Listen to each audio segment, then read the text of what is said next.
Muy buenas tardes, hermanos. Gracias a Dios otra vez estamos aquí. Esta vez para traer un mensaje muy importante, hablando de la unidad en el cuerpo espiritual de Cristo. Y es importante porque vemos que todo lo que está ocurriendo tiene la tendencia a la desunión. Desde que hemos visto esta enfermedad llamada el COVID-19, podemos mirar que poco a poco la desintegración de la iglesia se está efectuando. Pero yo creo firmemente que es algo que Dios está controlando. Como que Dios está zamaqueando, moviendo, golpeando el árbol de la iglesia. Y así como cuando llega cierta temporada las hojas se secan y las que se caen son las hojas secas precisamente, cuando uno mueve literalmente un árbol, lo mismo ocurre en la iglesia. Pero los muchos o pocos que nos mantengamos firmes, tenemos que aprender que tenemos que tener una unidad espiritual. Porque la iglesia no es un organismo social, la iglesia no es un organismo político, ni siquiera es un organismo físico. Cuando nosotros hablamos del templo, por ejemplo, del cual nos congregamos, y decimos equivocadamente, voy a la iglesia, lo que deberíamos decir es, voy al templo donde la iglesia se reúne. Realmente la iglesia es un organismo espiritual, es el conjunto de personas que hemos nacido de nuevo. Por ejemplo, si usted mira el libro de Juan, capítulo 1, en el versículo 11 dice, a los suyos vino y los suyos no le recibieron. Versículo 12 dice, mas a todos los que le recibieron, a los que creen en su nombre, les dio potestad de ser hechos hijos de Dios. Este nacimiento es un nacimiento espiritual, no es un nacimiento literal, físico, material, como el primer nacimiento que experimentamos. Por eso en el versículo 13 de Juan capítulo 1 dice, los cuales, hablando de los que son nacidos de nuevo y son hechos hijos de Dios, los cuales no son engendrados de sangre, no son engendrados ni de voluntad de carne, ni de voluntad de varón, sino son engendrados bajo la voluntad de Dios. ¿Qué quiere decir? Que la iglesia es un organismo espiritual, es un cuerpo espiritual. Pensando en esto, tenemos que ir a las Escrituras y mirar lo que el apóstol Pablo nos dice en el libro de Efesios, en cuanto hablando de esa unidad de la cual vamos a estar hablando este día. Vamos a inclinar nuestros rostros, vamos a orar. Todos los que estamos aquí vamos a inclinar el rostro, vamos a orar. Señor y Padre, llegamos delante de tu presencia, bendito Dios, para darte gracias. Gracias porque somos parte de este cuerpo espiritual, de este cuerpo, Señor, que tú has creado, como dice tu palabra. No es engendrado por voluntad de hombre, por voluntad de varón, por voluntad de sangre, sino por voluntad tuya, Señor. El cuerpo al cual pertenecemos, que es la iglesia, y por la razón que te damos gracias, es un cuerpo espiritual, Señor, llamado la iglesia. Enséñanos, bendito Dios, la unidad de este cuerpo espiritual, la necesidad que tenemos de estar unidos en ti, Señor amado, para hacer ese cuerpo espiritual que tú nos enseñas en tu palabra. Bendice a cada uno de tus hijos, te lo suplico, Señor. Abre nuestro entendimiento, nuestro corazón, y que podamos aprender tu palabra y aplicarla a nuestra vida. Te doy gracias, Señor amado, por este tiempo. Bendice a todos y cada uno de nuestros hermanos, miembros de la Iglesia Manantial, y de muchos hermanos que nos ven a través de las redes sociales. Te doy gracias por todo en el nombre de Jesús. Amén, Señor. Amén. Ok, vamos a mirar el libro de Efesios, capítulo 4. Si usted trajo su Biblia, o por lo menos en el celular, vamos a mirar la base de nuestro estudio en el libro de Efesios, capítulo 4, versículo 1. Dice así la palabra del Señor. Pablo escribe esta epístola a la iglesia de Éfeso y les dice, capítulo 4, verso 1. Yo pues, preso en el Señor, os ruego que andéis como es digno de la vocación con que fuisteis llamados. Pablo está exhortando a la unidad, a vivir en la unidad del Espíritu. Y él dice, yo estoy preso. Él escribe desde Roma, estando en una de las prisiones preso, escribe esta carta y dice, yo pues, preso en el Señor, es decir, pagando las consecuencias de haber predicado el Evangelio, os ruego, y eso es una rogativa del apóstol Pablo, que andéis, que viváis, que te conduzcas en la vida, como es digno de la vocación con que fuiste llamado. Hablando de la dignidad con que debemos andar en la vida espiritual. Versículo 2 dice, con toda humildad y mansedumbre, soportándoos con paciencia los unos a los otros en amor, solícitos en guardar, y yo quiero resaltar dos palabras en este versículo 3, solícitos en guardar la unidad del Espíritu en el vínculo de la paz. Dos palabras, unidad y vínculo.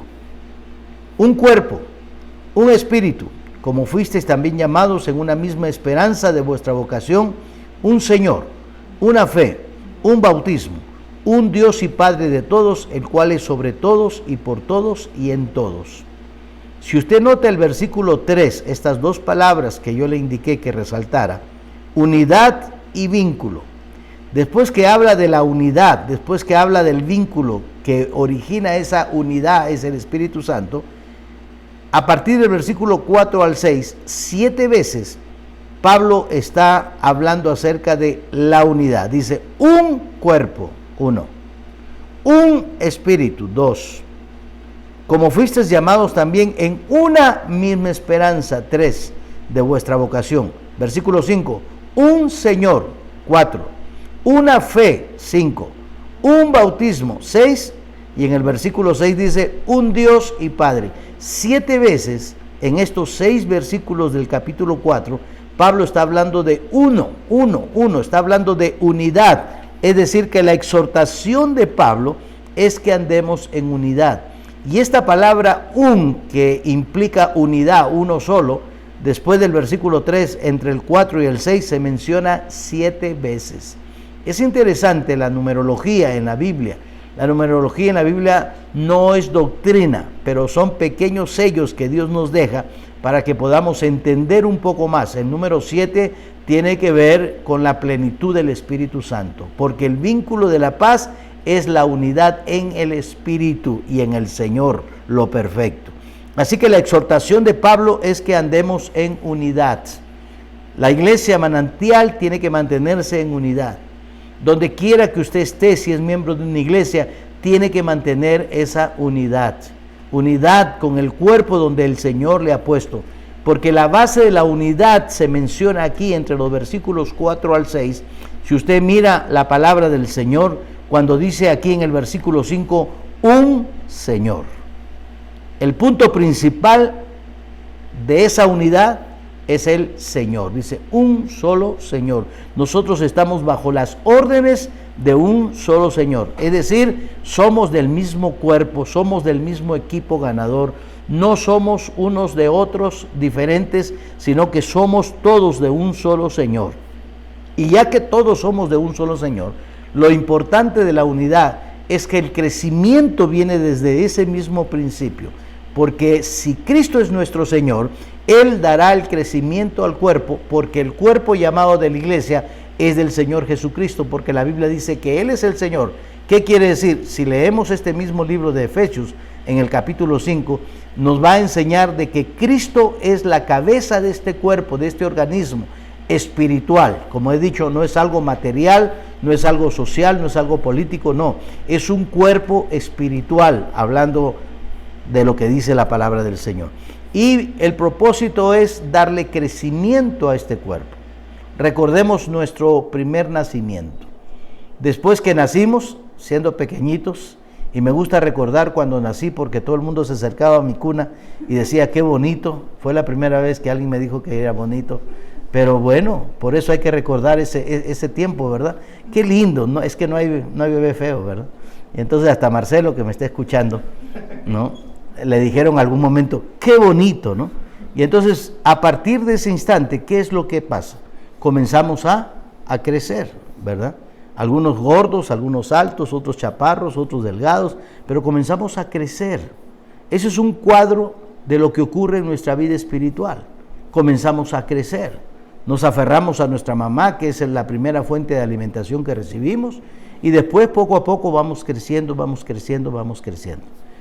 Cristo quiere que su cuerpo esté unido, siendo Él el Señor, precisamente con ese propósito, de que podamos, como organismo espiritual, crecer, porque el crecimiento lo va a dar el Señor. Mire conmigo el libro de Juan, capítulo 15. Juan, capítulo 15. Vamos a mirar lo que dice el Señor Jesucristo concerniente a este crecimiento, porque el crecimiento tiene que ver con fruto. Todos nosotros crecemos y después que hemos crecido, algunos sí todavía, algunos no, ¿verdad? Pero ¿qué hemos hecho? Nos hemos multiplicado, ¿verdad que sí? Nos hemos multiplicado. La única que no se ha multiplicado todavía es Karencita, pero de los que estamos aquí todos ya nos hemos multiplicado. ¿Qué hemos traído a la vida? Fruto, ¿verdad? El propósito de la unidad, el propósito de hacer un vínculo en el espíritu es precisamente crecer, y después que crecemos podemos traer fruto a nuestra vida. Y el mismo fruto que traemos en la vida física también es un cuadro del fruto espiritual que traemos en nuestra vida espiritual, ¿verdad? Entonces, miramos en Juan capítulo 15 el requisito para poder traer ese fruto después de crecer. Dice en Juan capítulo 15, versículo 1, Cristo hablando dice: yo soy la vid verdadera y mi Padre es el labrador. Todo pámpano que en mí no lleva fruto, lo quitará, y todo aquel que lleva fruto, lo limpiará para que lleve más fruto.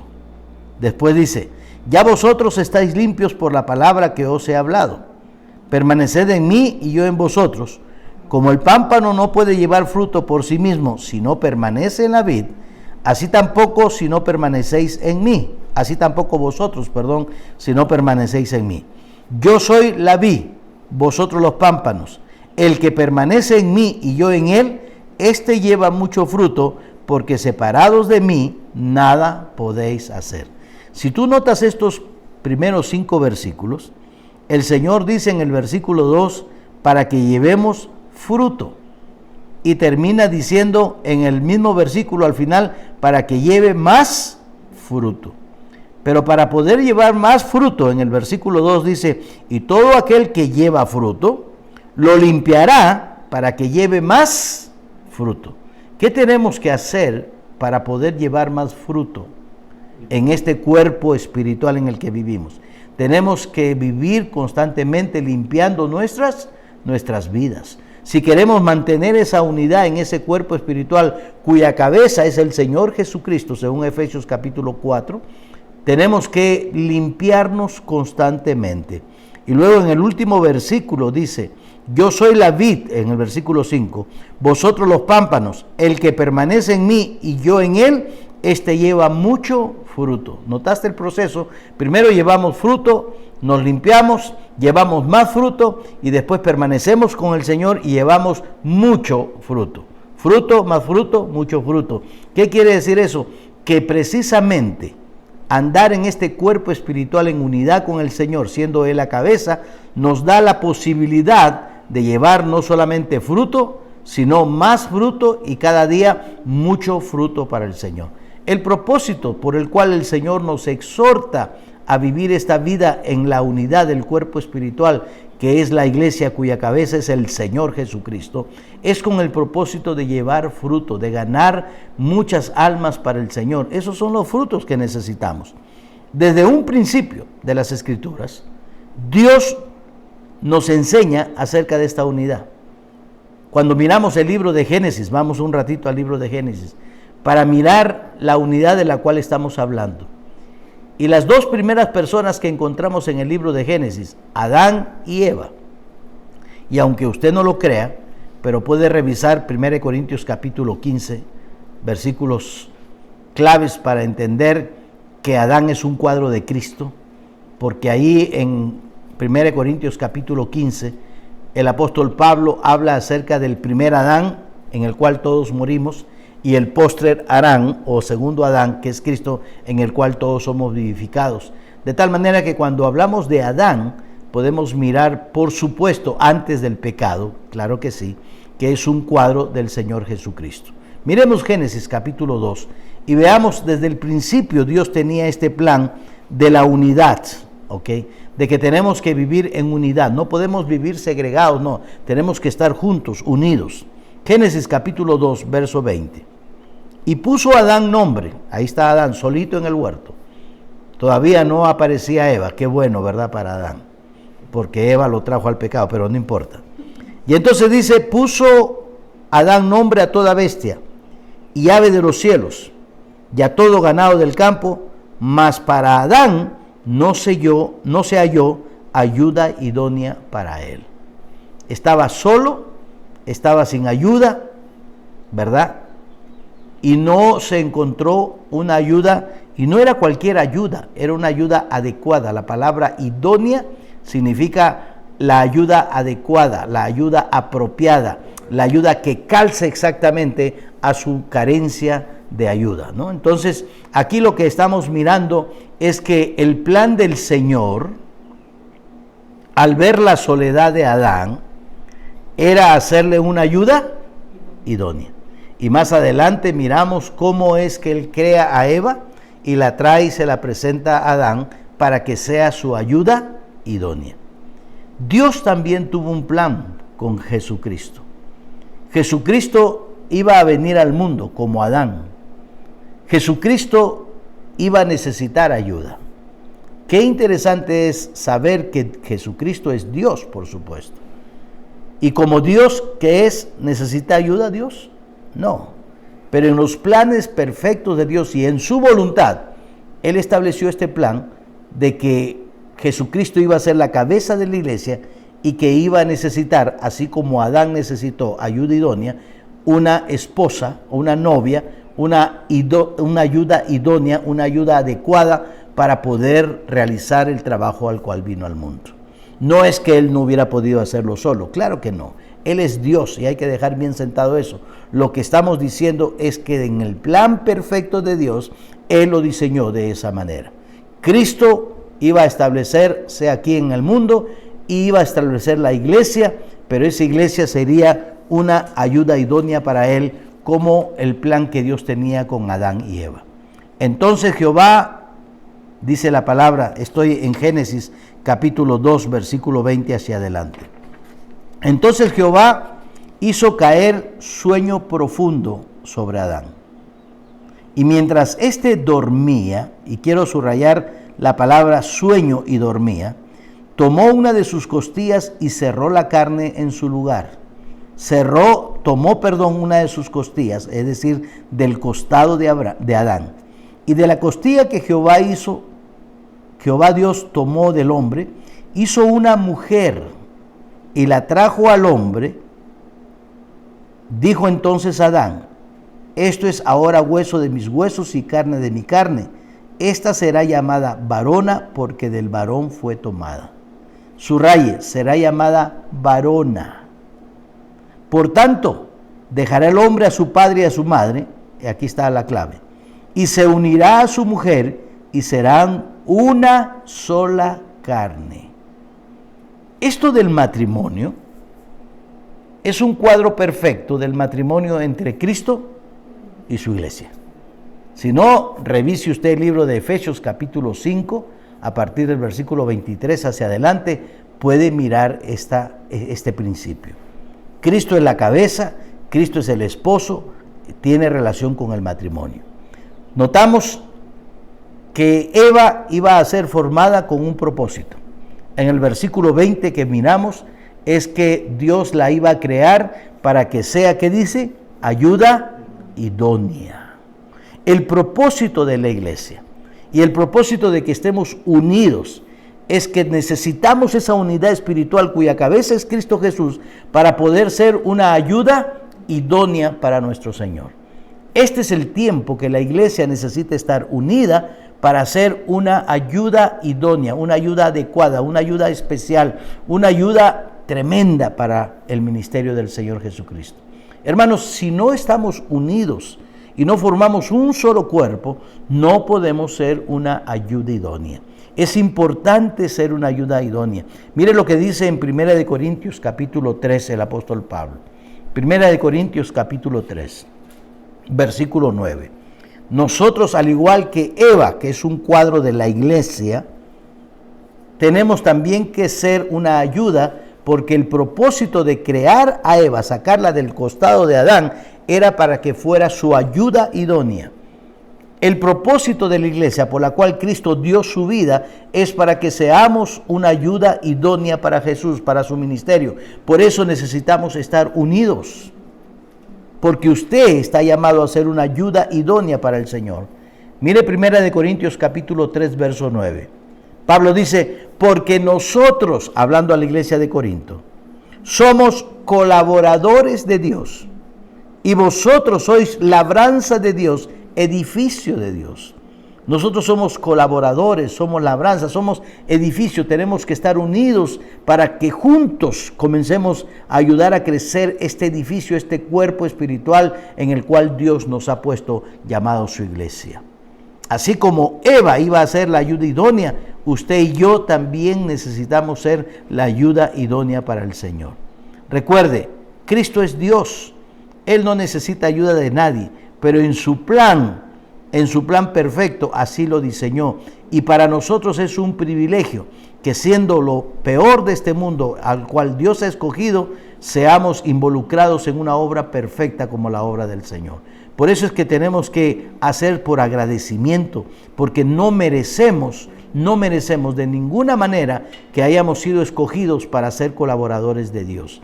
Pero en su misericordia y en sus planes y en su voluntad perfecta y en su autoridad, Dios lo estableció de esa manera.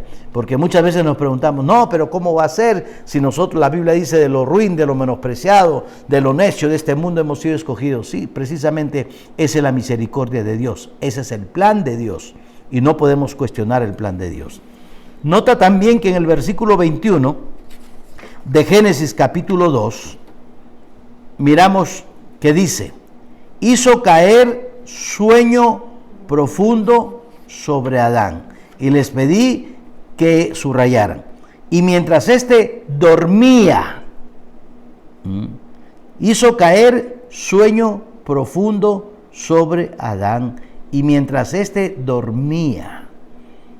Esta palabra dormir, cuando es aplicada al creyente, es en el momento de su muerte. Mire conmigo, por favor, en 1 Corintios 15:51, el apóstol Pablo dice, os digo un misterio, no todos dormiremos. ¿Ok? Dice la palabra del Señor que cada vez que aparece la palabra dormir, está hablando de la muerte, pero de la muerte del creyente, porque el creyente dormido, entre comillas, que es la muerte literal física, va a ser despertado un día. Yo creo que Dios usa la palabra dormir para que podamos entender.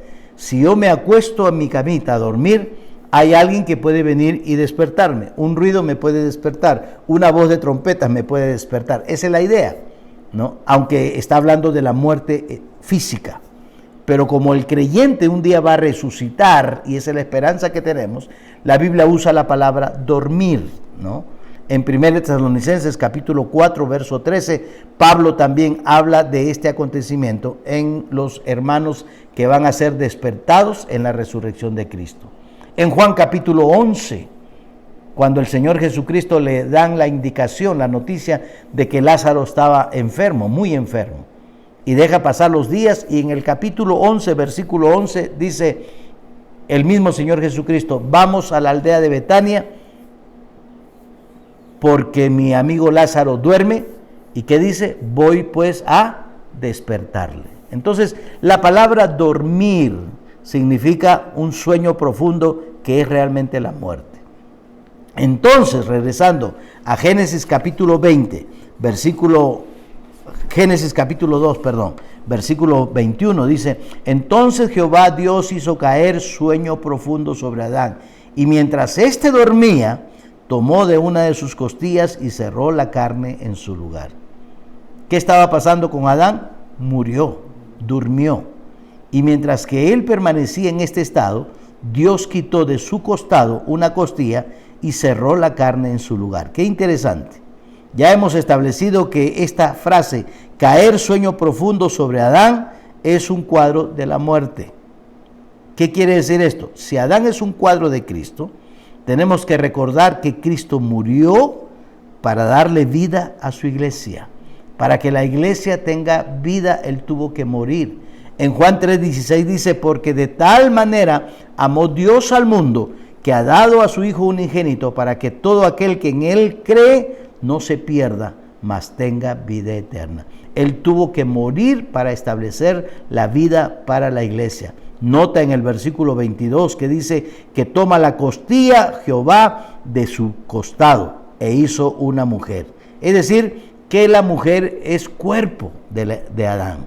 La mujer salió del cuerpo de Adán, tal como la iglesia. La iglesia es el cuerpo de Jesucristo, ¿no? Lo que dice Juan capítulo 19. Busque por favor Juan capítulo 19, versículo 34. Mire qué interesante. Pero uno de los soldados le abrió el costado, igual que Dios le abrió el costado ¿a quién? A Adán, que es cuadro de Cristo. Pero uno de los soldados le abrió el costado con su lanza y al instante salió sangre y agua. Qué interesante. ¿Qué salió? Sangre y agua. Ok. ¿Por qué decimos que esto establece la iglesia? Porque la sangre representa una de las ordenanzas, cuidado, no sacramento, una de las ordenanzas que Dios dejó para la iglesia, la Santa Cena. Y el agua representa la segunda ordenanza que Dios dejó para la iglesia, el bautismo. Y usted preguntará, bueno, la Santa Cena se compone de pan y vino, la sangre es un cuadro del vino y el cuerpo que está colgado allá en la cruz es el pan. Cristo dijo, yo soy el pan de vida. Y es más, cuando Él establece la Santa Cena y rompe el pan, Él mismo dice, esto es mi cuerpo, que por vosotros es trozado. ¿Verdad? Entonces, cuando el Señor Jesucristo le hincan la lanza, muere, da vida a estas dos ordenanzas que son parte de la iglesia, la Santa Cena y el bautismo. En la Santa Cena recordamos el sacrificio de Cristo y el apóstol Pablo dice que anunciemos esto cada vez que presentamos la Santa Cena. Y el bautismo nos recuerda que Cristo murió, fue sepultado, pero que al tercer día resucitó. Porque si Cristo no hubiera resucitado, vana sería nuestra predicación, vana sería toda nuestra esperanza. Pero la palabra del Señor dice que así como Él murió, fue sepultado y resucitó, usted y yo que hemos puesto nuestra fe en Cristo Jesús, por eso estamos unidos a Él. Un día vamos a morir, nos sepultarán, pero resucitaremos cuando Él nos llame. Así que aquí lo que estamos mirando es que Eva fue formada del varón con el propósito de ser una ayuda idónea para Adán. Igual, la iglesia es formada a través del sacrificio de Cristo para que usted y yo seamos una ayuda para el Señor. Tenemos que traer fruto constantemente, como dice Juan 15. Primero traemos fruto, luego nos limpiamos y traemos más fruto, y luego seguimos unidos a Cristo y traemos mucho fruto. Ese es el propósito, ese es el plan que tiene Dios para nosotros como iglesia. En este tiempo tan difícil que nos toca vivir, amado hermano, no nos distanciemos, no nos separemos. Tenemos que saber que tenemos que estar unidos porque el propósito por el cual Dios nos llama a ser parte de su iglesia todavía sigue vigente. Mientras que la iglesia esté aquí en la tierra, esa es nuestra responsabilidad. Permanecer unidos junto al Señor porque somos colaboradores de Él, porque fuimos creados para ser una ayuda idónea para Jesucristo, así como lo hizo Eva. Y es interesante, mire lo que dice ahora el versículo 23 de Génesis capítulo 2. Esta será llamada varona porque del varón fue tomada. Será llamada varona porque fue tomada del varón. ¿Por qué nos llamamos cristianos?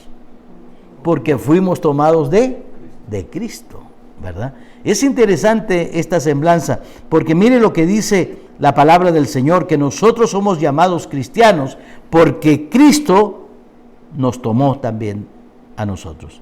Mire Hechos capítulo 11, verso 26. Aquí tenemos la historia de la iglesia primitiva, la iglesia que comenzó a anunciar el evangelio a todas las regiones, empezó a ganar al mundo para Cristo.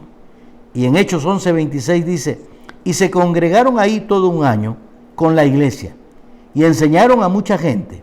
Y a los discípulos se les llamó cristianos por primera vez en Antioquía.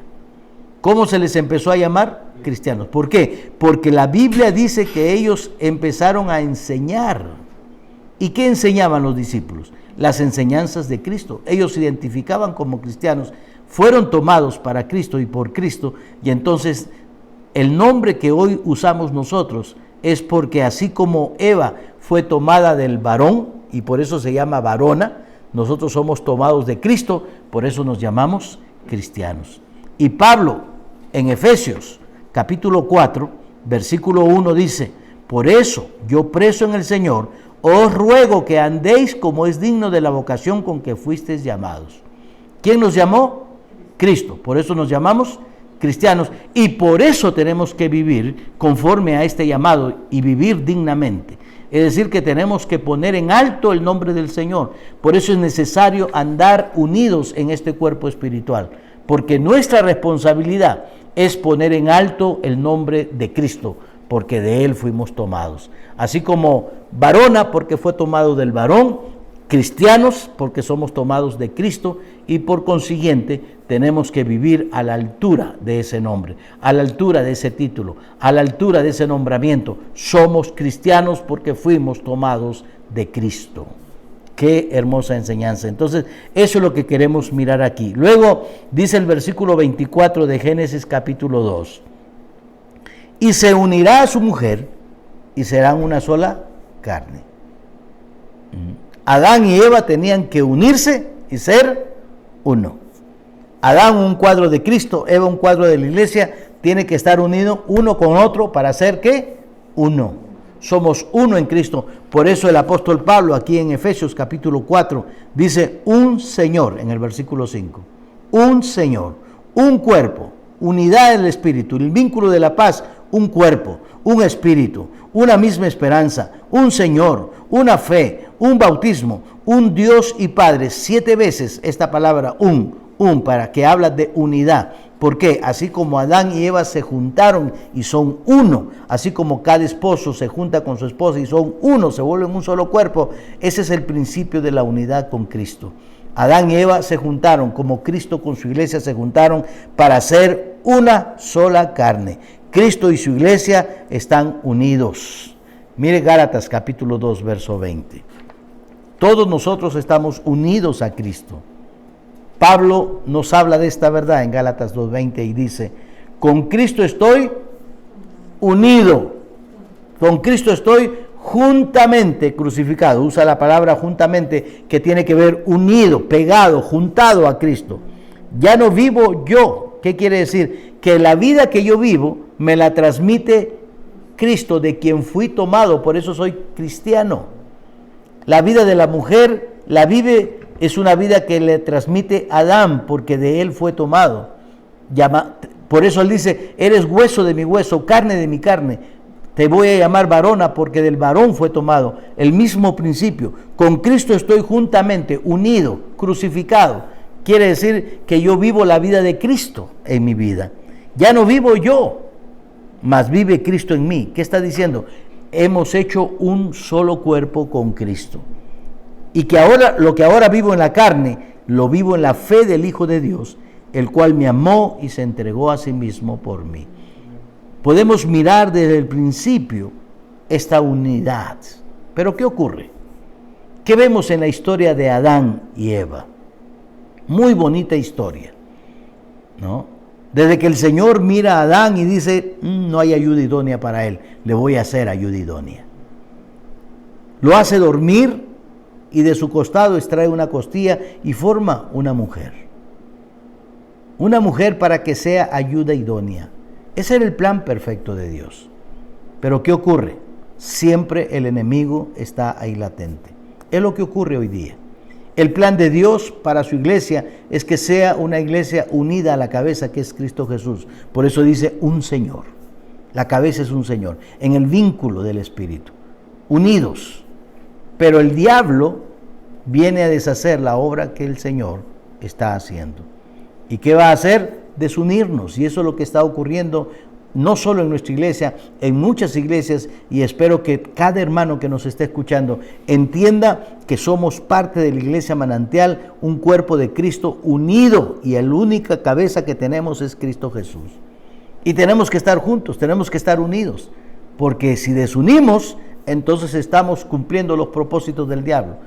Vemos en Génesis capítulo 3, versículo 1, que dice: la serpiente era astuta. ¿Para qué empleó la astucia la serpiente? Para causar división entre el hombre y la mujer. Es decir, que se acerca a la mujer y separa al hombre de su mujer, y ambos son derrotados. ¿Qué nos enseña esta verdad? Nos enseña que el diablo tiene la misma estrategia hoy en día. Él fue el que inventó ese dicho que dice: divide y vencerás. Y dividió y venció. Y esa es la verdad de la Biblia. No venció a Dios, cuidado, pero venció a Adán y a Eva, que habían sido formados con el propósito de estar unidos. Entonces él entiende que esa estrategia la puede seguir empleando para luchar contra la iglesia. Él sabe que la cabeza de la iglesia es Jesús. Él sabe que nosotros tomamos nuestro nombre, nuestra fuerza de Jesús, de Cristo. Le llamamos cristianos porque de Cristo somos tomados. Él sabe nuestra responsabilidad. Él sabe que estamos aquí unidos en un cuerpo para traer fruto, no solamente fruto, más fruto, mucho fruto. Él lo sabe, pero Él quiere destruir todos esos propósitos que Dios tiene para la iglesia. Y entonces aquí seguimos con la historia de Génesis, y dice la Biblia que la serpiente era muy astuta. La serpiente era astuta. Qué interesante. Qué interesante que mientras que la serpiente es astuta, nosotros la iglesia que tenemos la mente y el corazón de Cristo no lo somos. Y Satanás sigue usando la misma estrategia de desunir para poder vencer. Y vemos la historia de Adán y Eva, tristemente, cómo desune a esta pareja con el propósito de vencerlos. Ese principio no solo lo podemos aplicar a nivel de la iglesia, lo aplicamos a nivel del matrimonio, lo aplicamos a nivel de todo tipo de relaciones. En la iglesia, ¿por qué hay tantos problemas entre los miembros de la iglesia? Porque la serpiente sigue siendo astuta. Ella sabe que dividiendo puede vencer. Y entonces cada uno hace su grupo en el cuerpo de Cristo, unos por allá, otros por acá, como en el caso de la iglesia de Corintios, que unos decían: yo soy de Pablo, yo soy de Cefas, yo soy de Apolos, yo soy de Cristo, y todo el mundo hacía su división. ¿Y qué es lo que estaba haciendo el diablo? Causando división, como lo logró también en la iglesia de Corinto. Hoy día la iglesia necesita estar unida, amado hermano. Necesitamos estar juntos. No estarlo es seguir llevando adelante la astucia del Satanás, que vino, dividió y venció. Queremos vencer, tenemos que permanecer unidos. Un Señor, un plan, un solo Señor, dice, un cuerpo, un bautismo, una fe, un espíritu, un Dios y Padre. Todos unidos en la unidad del Espíritu, en el vínculo de la paz. Hermano, es mi oración que como iglesia estemos unidos en Cristo Jesús. Recuerde, tenemos que poner en alto, muy en alto, el nombre del hecho de ser cristianos, porque de Cristo fuimos tomados. Que Dios les bendiga rica y abundantemente, es mi deseo. Espero verles el próximo domingo. Y quiero anunciarles que a partir del próximo domingo ya vamos a empezar a reunirnos para la escuela dominical, y si usted quiere quedarse también para el mensaje, aquí vamos a estar. Que Dios le bendiga.